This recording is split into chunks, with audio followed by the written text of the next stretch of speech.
All right, thanks, Michelle. Crews checking out the wheat will probably see one consistent story emerging, that of drought.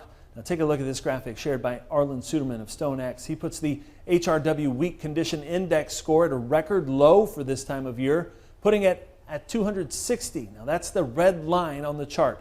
The quality rating so low it's not even a dot on their chart, with a good chunk of the crop now in drought. And drought conditions are just adding to the price pressures on farmers right now. Reporter Gabe Cohen revisits one farmer in Colorado who we spoke with in March, who's still battling extreme conditions. It's going to be tough. Just 6 weeks from winter wheat harvest, Brian Brooks is staring down 4,000 acres of barren Colorado farmland, dried out by a brutal drought that could drive food prices even higher. There's nothing you can salvage here? Oh no, we're done. I mean, you walk through here and it's so frustrating to see all your hard work is sitting here blown away. Now it's time to plant corn. Would it even grow? No, we'd just be wasting our money. A severe drought from Kansas to California has put 71 million crop acres at risk, 22% of the nation's crops. Farms are rationing water, some destroying crops that they know won't survive. In the Midwest, it's the opposite. Farms are soaked and planting is weeks behind. It's just one more strain on farmers, with costs skyrocketing for labor, fuel, seed, and fertilizer. We're planting less to try to survive to live another year.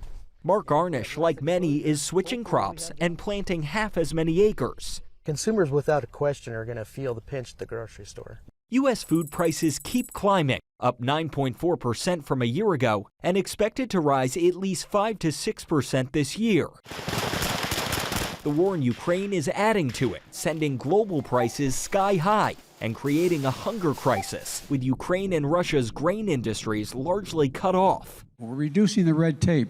On Wednesday, the Biden administration announced new measures to help U.S. farmers, doubling funding for fertilizer production and expanding access to double cropping insurance and technologies that reduce the need for fertilizer. We can make sure the American agriculture exports will make up for the gap in Ukrainian supplies. But a new USDA report is projecting less supply and higher prices in the U.S. on grains like wheat and corn, and there's growing concern crop problems could add more stress to the food supply chain.